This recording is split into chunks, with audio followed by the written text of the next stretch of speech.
My name is Kendra Shiloh, a 35-year-old housewife. I married Steven 10 years ago, back when we were colleagues at the same company. We joined the company at the same time, hit it off, and our relationship blossomed from there. Steven was a lively, dependable guy with many male friends. Our coworkers and juniors trusted him.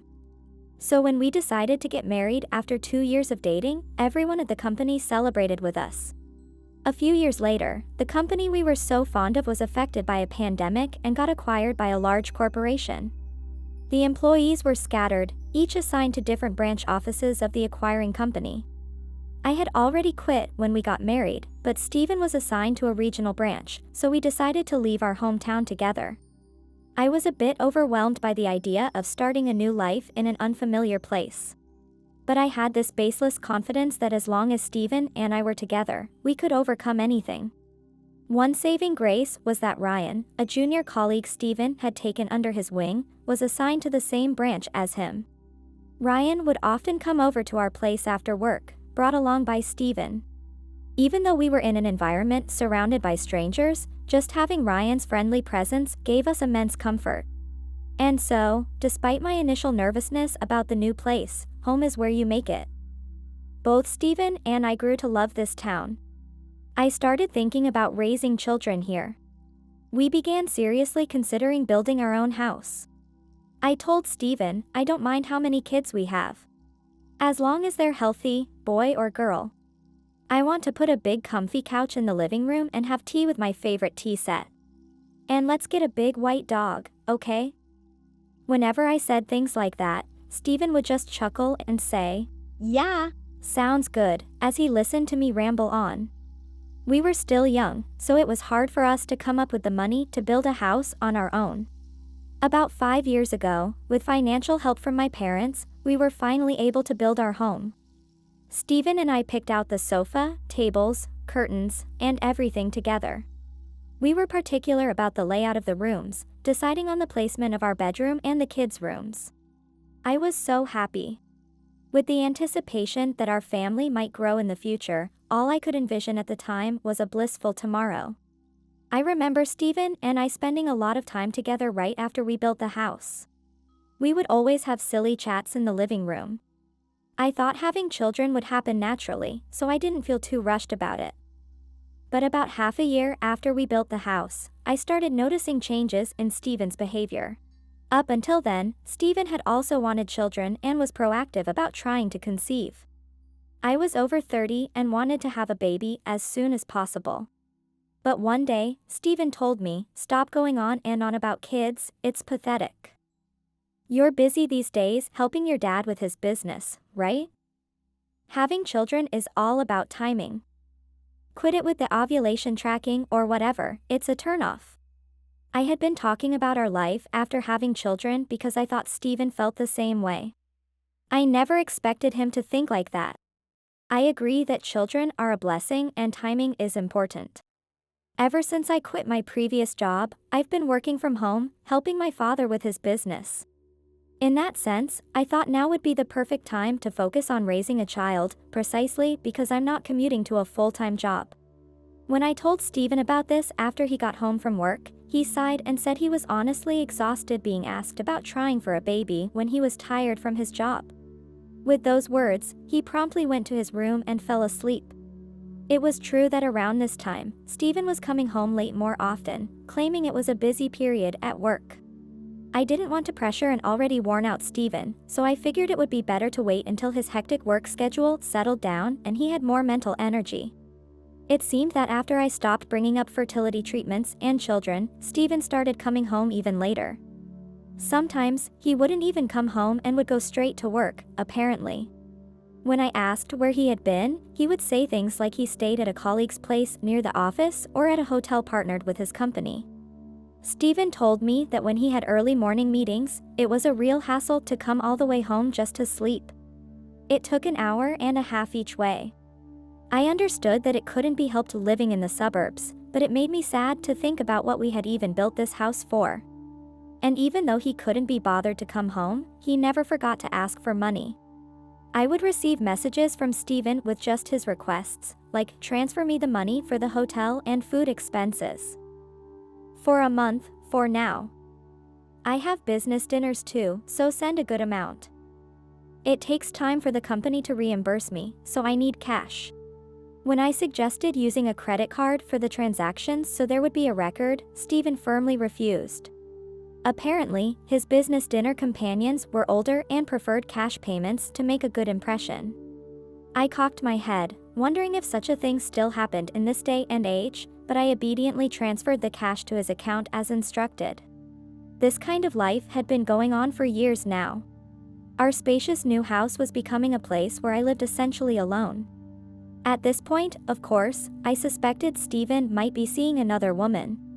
I tried to investigate by contacting Ryan, Steven's junior colleague, but Ryan assured me that Steven seemed genuinely swamped with work lately. He said Steven was frequently crashing at his bachelor apartment. Ryan figured Steven was probably aiming for a promotion and wanted to surprise me with the good news. While I didn't directly ask about another woman, Ryan's take was that Steven was too busy to have time for an affair. The rare times Steven did come home, it felt like it was just to grab a change of clothes or ask for money. I was starting to resign myself to thinking, is this what marriage is? And now, I've turned 35 this year. It's been 10 years since we got married, 5 years since we built this house. I feel like in all the time since we moved to this area full of dreams, I've spent more time alone than I have with Steven. Steven and I have completely grown apart, but somehow we've made it this far without getting divorced. I myself have filled out divorce papers many times. But each time, I stopped myself and tore them up. My sex life with Steven has become non-existent, but I haven't given up on my desire to have children. I suppose that's probably why I keep talking myself out of divorce. One morning, there was a spectacular autumn sky. Seeking to rejuvenate from the daily grind, I headed to a renowned church known for its healing energy. I wasn't very knowledgeable about healing energy, but a colleague recommended it, and since the weather was nice, I decided to give it a try. It was located far from my house, so I had to transfer trains to get to the church.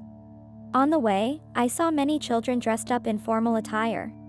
It seemed there was a church event for children happening on that day. As someone who longs for children, I couldn't help but notice the little ones. If I had a child of my own, I thought, I would have celebrated this occasion with them too. That realization brought a pang to my chest. At the church, I also saw children and their parents taking commemorative photos. I decided to stay at the edge of the church's spacious grounds, away from the event, to receive the healing energy. Maybe it was the nice weather, but I did feel a pure, soul-cleansing freshness. The lively voices of the frolicking children were pleasant too. It was a bit of a trek to get there, but I was glad I went there, I thought in that moment. Just then, I heard a particularly loud child's voice ring out, yelling for her dad to take a cute picture of her. Without thinking, my eyes followed the source of the voice to a little girl. She had a huge smile as she asked her father to photograph her in her beautiful dress. My gaze drifted to the father. He stood intimately next to a woman who seemed to be the mother, pointing the camera lens at the young girl. "What?" I gasped, unable to believe the sight before my eyes. The father pointing the camera lens at the little girl was none other than Steven, my husband. After a few clicks of the shutter, the girl ran up to Steven, and he scooped her up in his arms with a look of adoration. The girl then walked hand in hand with her mother towards the inside the church. Steven waved goodbye as he watched them go. When the girl and her mother were out of sight, I couldn't help myself and called out to Steven. I asked him what he was doing here, my voice trembling with a mixture of shock and dread.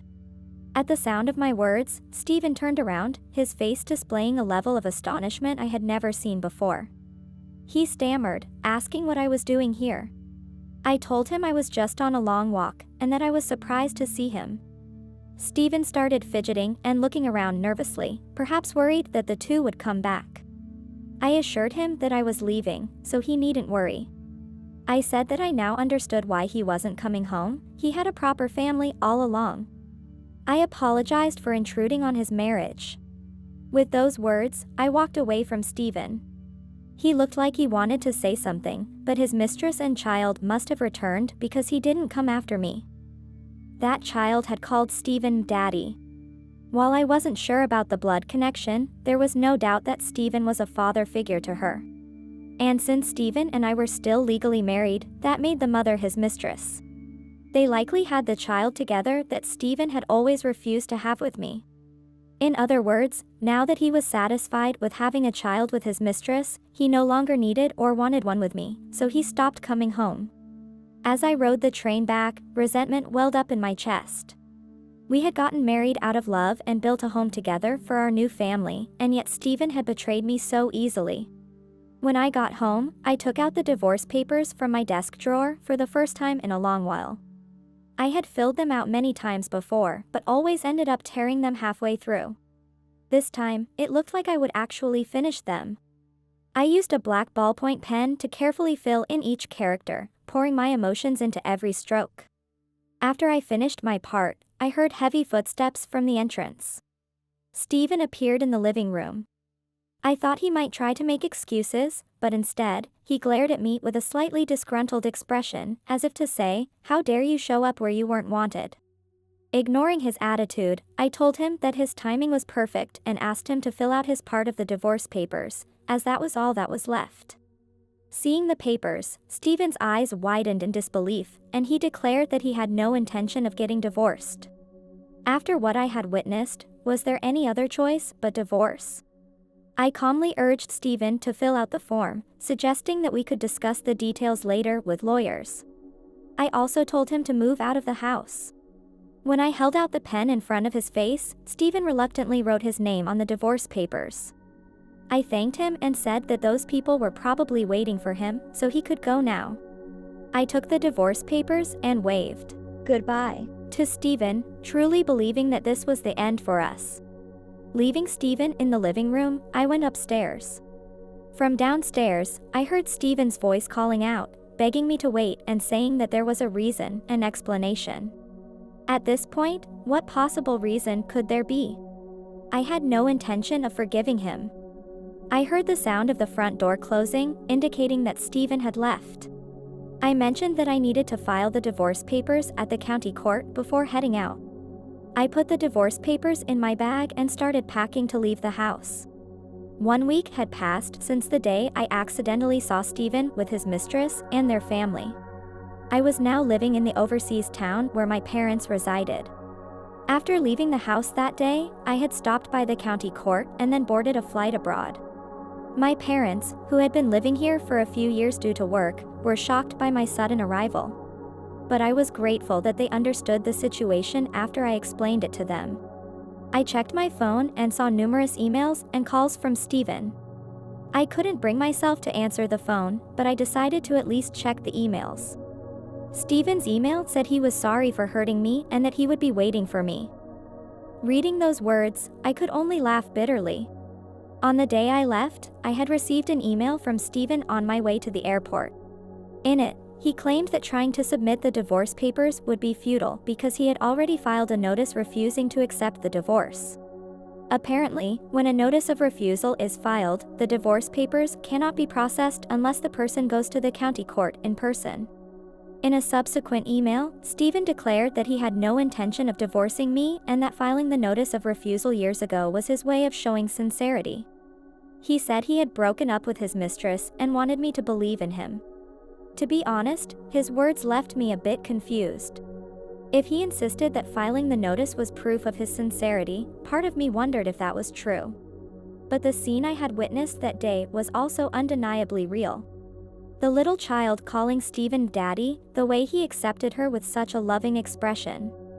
The girl's mother standing by his side. If that wasn't a family, then what was it? It was the very picture of the family I had always longed for. No, I couldn't bring myself to trust Stephen right now. I ignored all his calls and emails. I decided to live abroad for a while and take some time to reevaluate myself. 2 months had passed since I started my life overseas. Every single day since I left, Stephen had been sending me emails. I read them but never replied. Still, his emails kept coming without fail. Steven would ask where I was and say he wanted to talk. He would mention the nice weather and how beautiful the sunset was, even though he didn't know my location. Sometimes he would attach photos of nostalgic scenery back in the US. While he had never been the type to do such things when we were together, being apart made me realize he had this romantic side to him. Though I was thoroughly fed up with Steven for having a mistress and a secret child, seeing his diligent daily emails made me consider waiting a bit longer to see how things played out.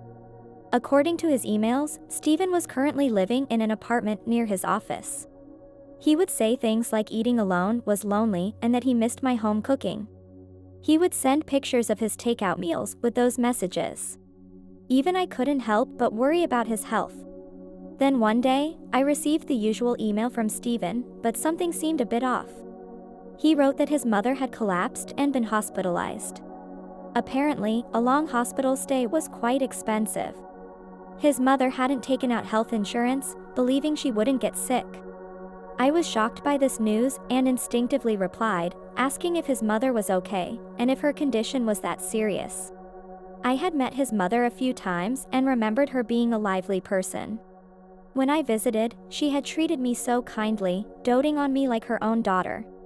Given the time difference, it should have been the middle of the night in the US, but Steven responded immediately.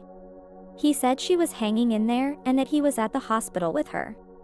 He joked that the hospital bills had just made his meals a bit sad. He thanked me for replying. Hearing that his mother, who had been so good to me, was ill, I couldn't help but worry. I told Steven the first would send some money for his mother's care, to use towards the hospital expenses. With that, I transferred what I could afford, as a token of my concern. Steven's emails continued to arrive without fail after that. Most of them were about mundane daily things, but occasionally, he would mention his financial struggles. When he said things like, "Today is fasting day," I couldn't just ignore it. I would end up transferring money as he requested. And more than anything, I was worried about his mother. According to Steven, her condition was not good, and she needed money for surgery. He apologized, saying he knew he wasn't in a position to ask, but I was the only one he could turn to.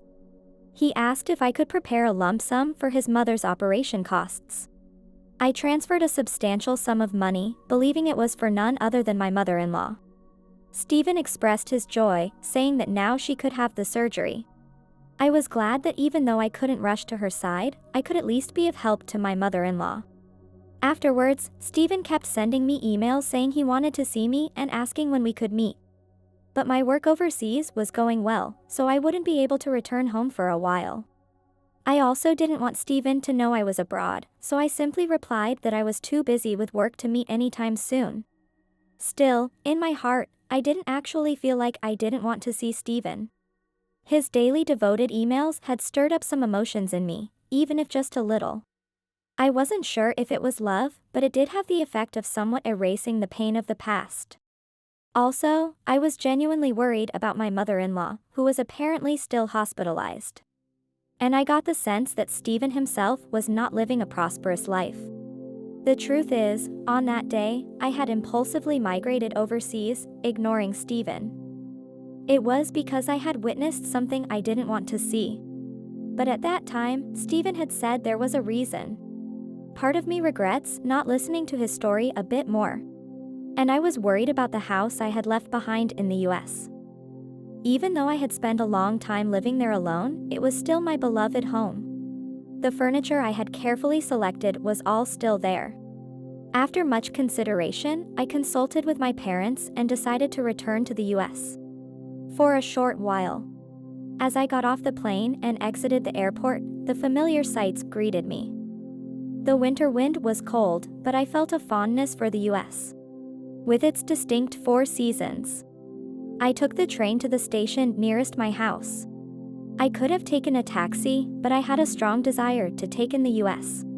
Slowly after being away for months. I walked through my old neighborhood, the streets I used to stroll so often. Soon, I would arrive at the house where I had lived. I thought about airing it out first, since it had been empty for a while. But as I got close to the house, I felt something was off. There were lights on in my house, which should have been empty. I peered over the fence to check on my home. And there, through the large window of the living room, I saw the little girl and her mother from that day. I felt my heart lurch violently. The mother and daughter were sitting deeply in my beloved sofa, using my favorite teacups. Just that alone made me feel a surge of anger. And to my disbelief, there was even a large white dog at their feet. For a moment, my vision went dark. Then Stephen appeared, carrying a tray with cake on it. The mother and daughter beamed with joy. The dog was wagging its tail enthusiastically. I couldn't hear their voices, but the atmosphere conveyed their merriment. Had Stephen lied about breaking up with his mistress? Even though he had been sending me emails every single day? My heart pounded loudly in my chest. Stephen and the little family seemed to be chatting and laughing as they ate the cake. In the midst of all this, an email from Stephen arrived on my phone. Stephen's email said, "Kendra, let's live together again someday. I'll be waiting for you." I immediately glanced inside the house. Stephen was holding a plate of cake, not in a position to be sending emails. What was going on? As I tilted my head in confusion, a familiar man approached from across the street. Without hesitation, he walked through the gate of my house. I instinctively hid behind the fence. It was Ryan. When Ryan rang the doorbell, Stephen came out to greet him. Ryan said he had sent today's message and asked if it was okay if Stephen really believed Kendra would fall for it. He expressed feeling immense guilt. As he spoke, he handed his phone to Stephen. Stephen patted Ryan on the back and invited him inside. Before the door closed, I heard Stephen's voice. He assured Ryan it was fine, that Kendra was easy to fool. He said I had probably gone overseas to live with my parents and wouldn't be back for a while. Stephen told Ryan to keep sweet-talking me and get me to transfer more money. Only Stephen's vulgar laughter echoed as the door shut. I stood there, frozen in place, unable to move. My head felt drained of blood. Somehow, I managed to walk to the street and hail a taxi. I headed to a random hotel and checked in. As soon as I entered the room, I took a shower to wake myself up. Sitting on the bed in a bathrobe, I thought things over with a clearer mind. The emails from Stephen over the past few months had been fake, sent by Ryan using Stephen's phone. He had probably been paid off by Stephen. I seethed, realizing the depths of Stephen's betrayal. How dare he use my house, my sofa, my teacup so shamelessly? And to think he even got the large white dog I had always wanted, it was appalling. Where had the lively, chivalrous Stephen the first met gone? I started to wonder if our marriage itself had been an illusion. Stephen, who deceived me and lived comfortably in my house with his mistress and secret child, I will never forgive you. Whether it was from the shower or my rage, I felt my body burning up. Stephen, I hope you rot in hell. I will never, ever forgive you. I stayed in the US. For about a month after that. There was so much I could do to exact revenge on Stephen. Using the hotel as my base, I was on the move almost every day. Stephen, unaware of anything, continued to send daily emails through Ryan. Today's email said that Stephen's father had caused a car accident and injured someone. He needed to pay settlement money to the victim. He had the nerve to ask me to cover the cost for him. It sounded like some kind of scam. I ignored the email, of course. Then a barrage of pleading emails arrived multiple times a day. He must be desperate for money. But I had not a shred of sympathy left. Today, I decided to visit the house where Stephen and his mistress's family were living. Surely, Stephen must be in a huge panic by now. As I approached the house, I heard frantic voices coming from inside. The electricity won't turn on. The gas is shut off too. What's going on? Stephen exclaimed in a panic. He went out to the yard to check the gas valve and circuit breaker, but couldn't figure out the cause. Damn, he clicked his tongue in frustration and went back inside.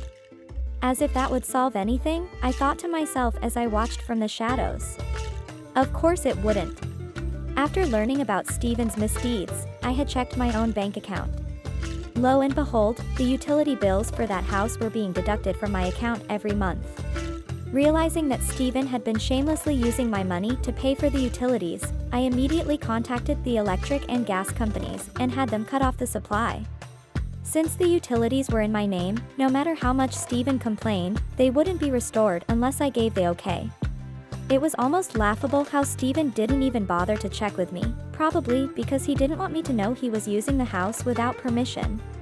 I'm not sure how Steven and his family spent that night. With a young child in tow, they probably stayed at a hotel or something. When I went to the house a few days later, no one was home. Even the large white dog was gone, likely boarded at a pet hotel. I entered the house using my own key. The potted plant in the entryway was just as I had left it, though it looked a bit withered, which bothered me.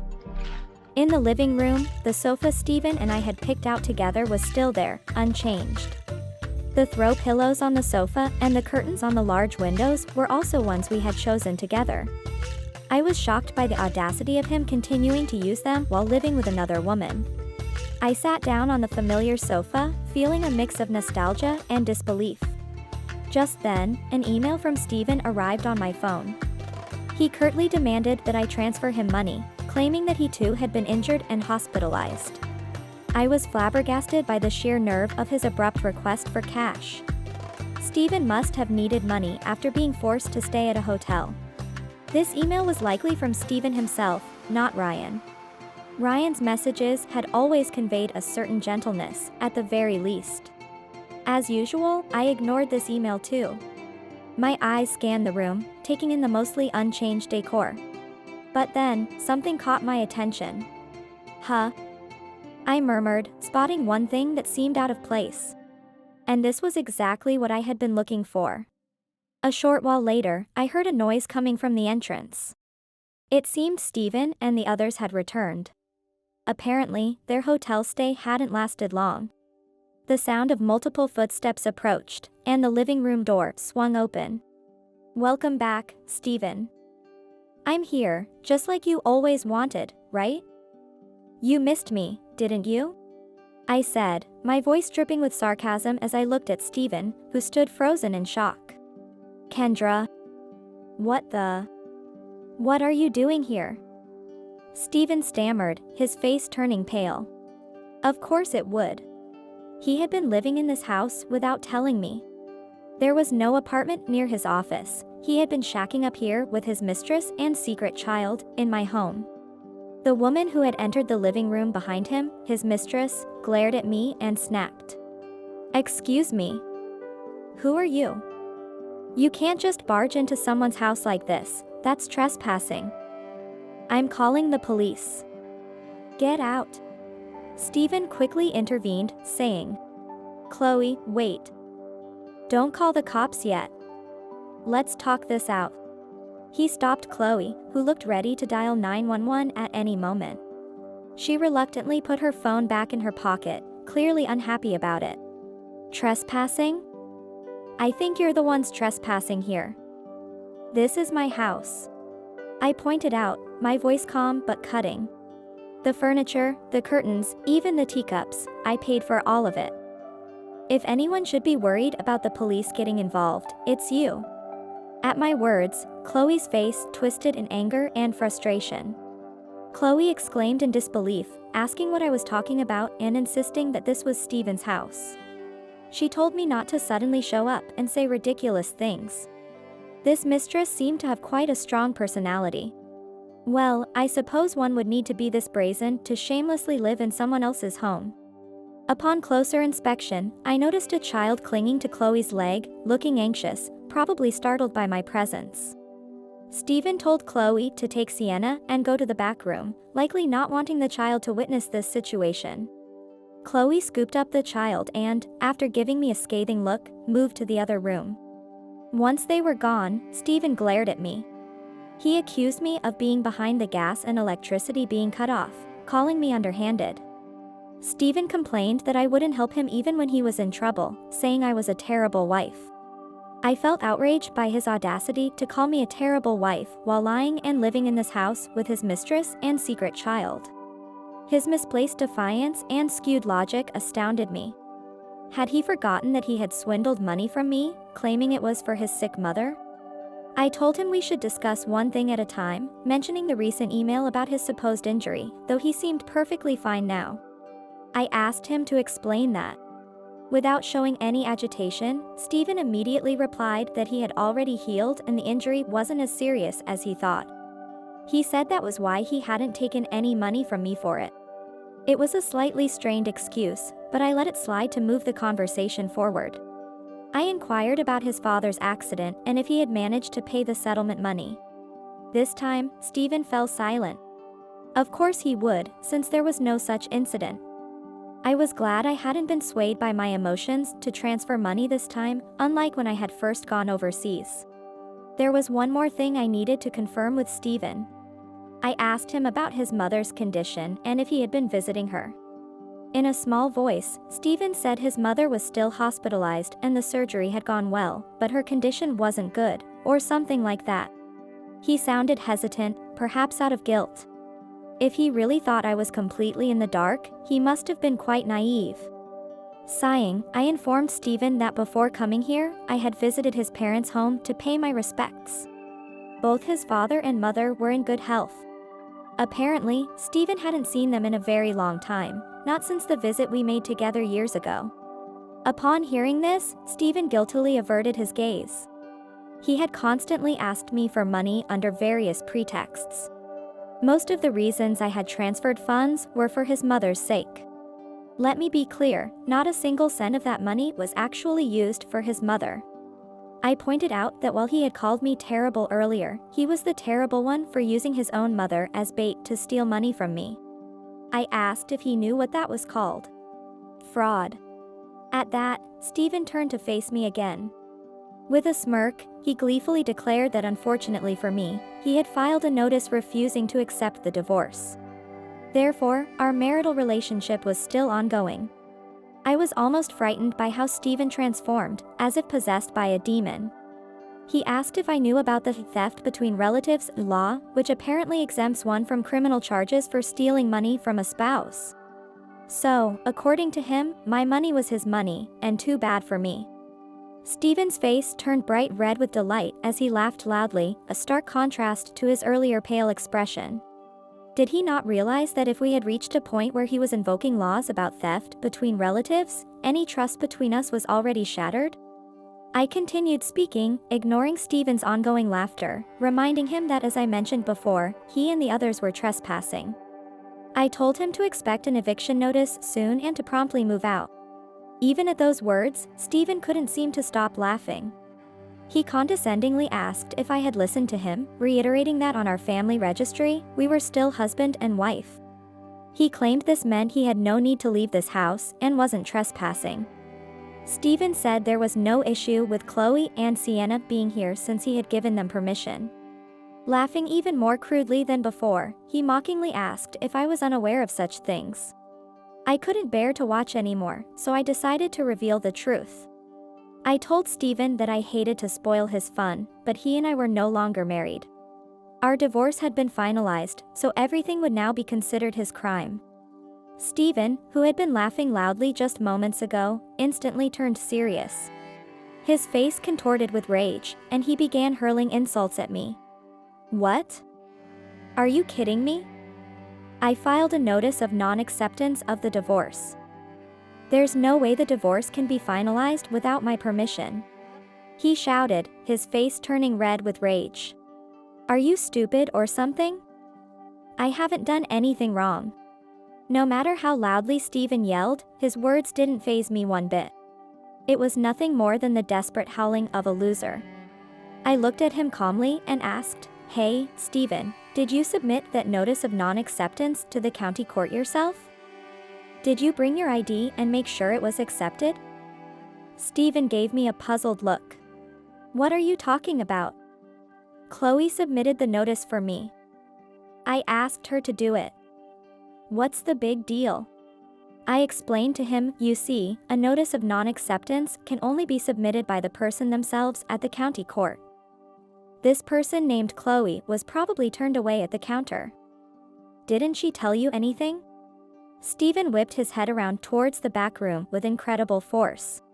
At the same time, he yelled out in a booming voice, "Chloe! Get over here!" Chloe peeked her head out from the back room. You said my notice of non-acceptance was accepted, right? There's no mistake, right? Stephen asked her, his voice trembling slightly. Chloe lowered her head a little at his question. Then, as if her emotions were overflowing, she spoke. But I didn't want to. I hated the idea of you not going through with the divorce from your wife. That's why I lied and told you it was accepted. I'm sorry. But think about my feelings too. Chloe sat down on the spot and began to sob, tears rolling down her cheeks. From her perspective, it was a natural reaction. Stephen muttered, "Are you serious?" as he scratched his head vigorously. Everything, all of this, was entirely Stephen's fault. I looked at him and said, "You changed your residence registration to your parents' house after I left, didn't you? The divorce notification I sent when I filed for divorce must have arrived at their place. I've already told your parents everything, so don't worry." Stephen glared at me upon hearing my sarcastic words. I continued, "So, the law of relative theft doesn't apply, and you're committing a clear case of unlawful entry into a residence. Any objections?" Stephen glared at me fiercely once more. "Fine, I get it. We're divorced. I understand. But I'm going to exercise my rightful claim then." He took a step closer to me. "Property division. I'm going to get this house in the property division. It's my rightful claim. It was our house, wasn't it?" Stephen pressed me with a serious expression, genuinely intending to take the house. Unfortunately for him, it was a non-starter. I replied, "Property division, huh? I'm surprised to hear that from you, considering you barely contributed any money to this house. Did you forget, Stephen? This house was ours, but it wasn't really ours. Back then, we didn't have the financial means to build a house. That's why we built this house under my father's name. This house belongs to my father. In other words, it's not subject to property division." Stephen's eyes widened in shock. It was clear from his expression that he had completely forgotten about that fact. I continued, "Of course, my father is extremely angry with you. I just spoke with him earlier, and he wants you out of here as soon as possible. By the way, we don't have any joint assets that we built together as a couple. Considering the money you didn't contribute to the household, we're actually in the negative." As I said that, Chloe, who had been crying just moments ago, suddenly stood up and confronted Stephen with tears still in her eyes. "Why? You said there would be money coming in, that we'd get the house. That's why I've endured being with you without officially registering our marriage. Stephen, what's going on? What about Sienna's future?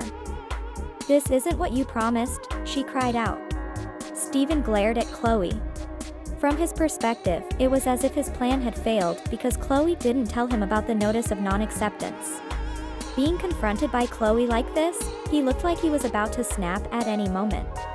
I glanced towards the back room and noticed a young child, who I assumed was Sienna, standing there with a look on her face like she was about to cry, startled by the loud voices. I looked at Stephen's face once more and said, "Actually, I've been back in the States for a month now. During that time, I had someone investigate you. You quit your job around the time you stopped coming home, didn't you?" That's right, Stephen had quit the company he was assigned to back then. According to his former colleagues, he wasn't getting along well with others. Apparently, Chloe was an employee of one of the company's clients at the time.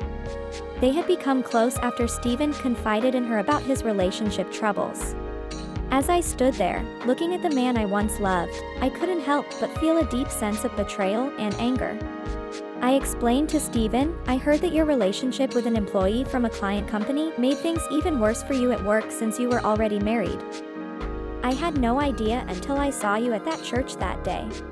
It seemed that once Chloe became pregnant, Stephen lost all interest in me. After quitting his job, he apparently stayed at Chloe's place the whole time. However, cutting ties with me would mean losing access to my money.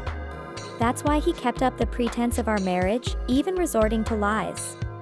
I couldn't help but wonder, if he was struggling with his relationships, why didn't he come to me for advice? The fact that I was kept in the dark about all of this was incredibly frustrating. My disappearance from the house must have been a lucky break for Steven. He got to live in this house with his new family, without any interference. The bitter irony was that I was the one who had always dreamed of living in this house with him. Our dream was to spend simple, happy days together with the life we might have created. But Steven achieved that dream with another woman instead. It was unbelievably frustrating and heartbreaking. That's why I had no intention of easing up on my attack against Steven. I looked him straight in the eye and said, "Steven, I'm going to sue you for alimony. My lawyer will be in touch with you soon, so be prepared." The word alimony elicited a strong reaction from both Steven and Chloe. As if on cue, they both turned to look at me simultaneously. Steven retorted, "Hey, you've been saying a lot of things, but don't get carried away, okay? Alimony? Give me a break. Why should I have to pay alimony? You seem to suspect that I was unfaithful with Chloe, but you don't have any proof, do you?" He was claiming that his infidelity was only suspected by those around him, but that he himself was innocent. "There's no evidence that I lived with Chloe while I was still married to you," Steven continued. "And you say I deceived you, but I didn't deceive anyone. I don't know anything about the emails sent to you. Ryan probably did that on his own." Steven suddenly started playing dumb. At this point, he seemed intent on feigning ignorance and denying everything. He even claimed that the emails I received daily were Ryan's doing. I shook my head in disbelief. "Steven, that's really low, even for you. I've heard the whole story, you know. Ryan said that he owed you for covering for him at work in the past, so even though he hated doing it, he couldn't refuse when you asked him to send those emails on your behalf." Steven had even forced Ryan, a junior colleague he had once taken under his wing, to be complicit in his wrongdoings. The man I had once loved was truly gone. "I've gotten plenty of evidence from Ryan," I continued. "He gave me emails and audio recordings of you instructing him to ask me for money. He said he kept them just in case something like this happened." Steven slowly took out his smartphone and, with an angry expression, called someone. Probably Ryan. But I had already instructed Ryan not to answer any calls from Steven. When Ryan didn't pick up, Steven furiously threw his smartphone onto the sofa. Suddenly, Chloe, who was sitting next to Steven, started talking. "I haven't been living with this man at all. We're not married, so of course I haven't. That child is my daughter, so she has nothing to do with him. I absolutely refuse to pay any alimony." For some reason, Chloe had started playing dumb too. Perhaps realizing that feigning ignorance was the advantageous route, she seemed to have decided to follow Steven's lead and adopt a know-nothing strategy. Admittedly, I had been wondering how I could prove that Steven and Chloe were having an affair while he was away from home. But since I didn't know about Chloe's existence until right before the divorce, I wasn't confident I could gather enough evidence. I thought my evidence was weak too, so I admitted. But when I entered this house today, I found proof. There are things here now that weren't here when I was living here. I pointed towards the TV stand. In the corner of the stand, there was a small device. "Ah," Chloe gasped. It was a pet monitor camera. A small red light was blinking. The room was probably being recorded even now. "That dog originally belonged to you, didn't it, Chloe? You brought the monitor you used at your old place and set it up here. I noticed it and took a closer look. When I touched it, past recordings were displayed on the TV. What appeared on the screen were images of the three of them spending time together in what seemed to be Chloe's room, looking like a real family. The date on the recordings showed that this was from a time when Steven was still married to me. It was the most indisputable evidence imaginable, and it had been right here in this house. Chloe must have been the one who installed it, as Steven was now glaring at her. Unable to contain his frustration any longer, Steven yelled while vigorously scratching his head. As I stood there, watching the man I once loved unravel before my eyes, Stephen suddenly exploded with anger. He shouted, "Arg, this is so frustrating. Why does nothing ever go right for me? Why does everyone betray me? Chloe. Ryan. But you, Kendra, you're the one I'm most furious with. Marrying you was the biggest mistake of my life." As long as he kept blaming everyone else like that, he would never truly reflect on his own actions. I looked at him calmly and said, "That's fine, it was a mistake. I'm simply exercising my legal right to demand alimony. That's all. But you know, Stephen, think about it. If your affection shifted from me to Chloe, you should have divorced me at that point and married her instead. That's what integrity is. This is the result of your own ill-conceived actions, isn't it?" Stephen, who had been trembling with rage, suddenly froze. His face was beet red as he stared off into the distance. A heavy silence descended upon the house, broken only by the sound of Chloe's sniffles. After a while, as if struck by a realization, Stephen's eyes turned red and watery. At that moment, little Sienna emerged from the back room and started walking towards us. Despite her anxious expression, she headed straight for Stephen. Sienna looked up at him and asked, "Daddy, are you hurt somewhere? You look like you're about to cry.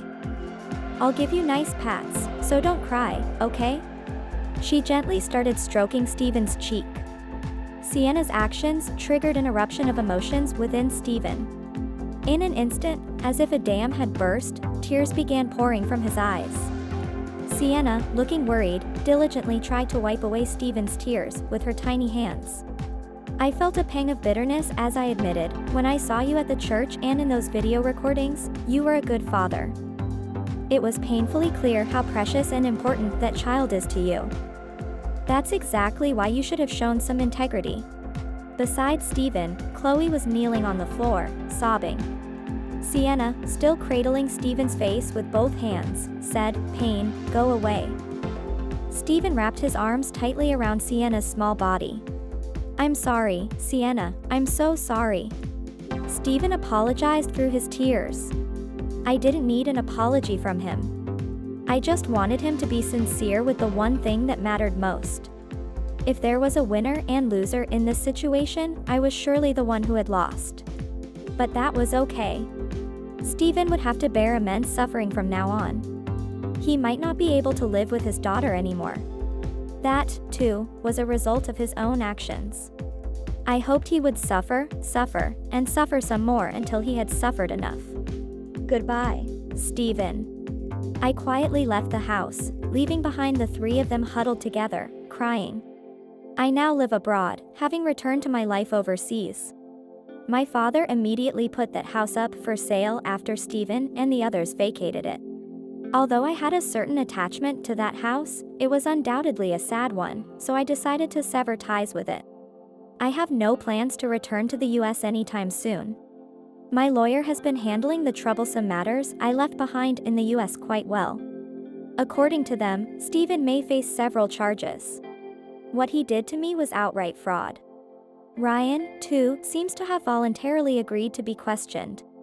I heard that Chloe and Sienna have taken shelter at Stephen's parents' house. My mother-in-law called me and shared her complex feelings about the situation. She also mentioned how she couldn't help but adore her first grandchild. My mother-in-law kept repeating, "I'm so sorry, Kendra," but there was no need for her to feel so burdened. I told her to love Sienna with all her heart before ending the call. As I sat in the airport lounge waiting for my flight, I couldn't help but reflect on everything that had happened with Stephen. Sometime after our confrontation, Stephen transferred the full amount of alimony to me, but I suspected his parents had probably covered it for him. If that was the case, I sincerely hoped he would repay them with the utmost integrity. There was one thing about Stephen that still bothered me. That day, he had mentioned having a reason for his actions.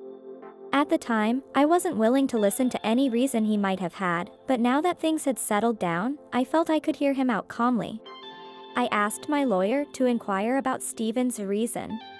His response was as follows. Stephen said that when he was struggling with his relationships, he had actually wanted to talk to me about it. However, he couldn't bring himself to do so because I was so absorbed in our plans to have a child. That's why he ended up turning to Chloe, who had shown interest in him. I was sure there was no lie in those words. I wished I had heard them sooner. Despite our 10 years of marriage, we hadn't been able to build a strong enough foundation of trust. Goodbye, Stephen. I waved my hand at the distant sky of the US. Today, I was returning to the US. For the first time in several years. There was nothing specific I planned to do, but I felt a longing to breathe the air of my homeland. As I waited in the airport lounge for my flight, I felt like a child on a field trip. This time of year, the cherry blossoms must be beautiful. Maybe I'll visit that church I went to before. The airport announcement called for passengers to begin boarding the flight to the US. I stood up, feeling a sense of excitement and lightness in my step. All right, let's go, I said to myself as I headed towards the gate for my flight to the US. After all the pain and heartache I had been through, I was ready for a fresh start.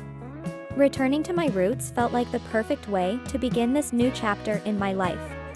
I knew there would still be challenges ahead, but I felt stronger and more resilient than ever before. I had learned valuable lessons about trust, communication, and the importance of staying true to myself. As I boarded the plane, I took a deep breath and smiled. The future was wide open, and I was ready to embrace whatever it might bring. With renewed hope and determination, I settled into my seat and prepared for takeoff. I was deeply hurt by Stephen's betrayal. When I found out about the existence of his mistress and secret child, my world fell apart. Stephen deceived me and lived it up with his mistress in my house. Not only that, but he also swindled money from me through clever fraud. Although I was crushed by anger and despair, I decided to stand up. I filed for divorce and set off overseas in search of a new life. To get revenge on Stephen and reclaim my life, I started walking forward. Looking back, it was a series of painful and sad days. But I realized that it was because of those experiences that I am who I am today. I was deeply hurt by the betrayal and infidelity, but that pain made me stronger. Now, I can say with confidence, I am reborn. Now that I have started walking a new life, my heart is clear. A hopeful future awaits me. To those who have had similar experiences, please don't give up hope. Your life is yours. You, too, have the right to grasp happiness. Let's overcome this together. Tomorrow will surely shine brighter than today.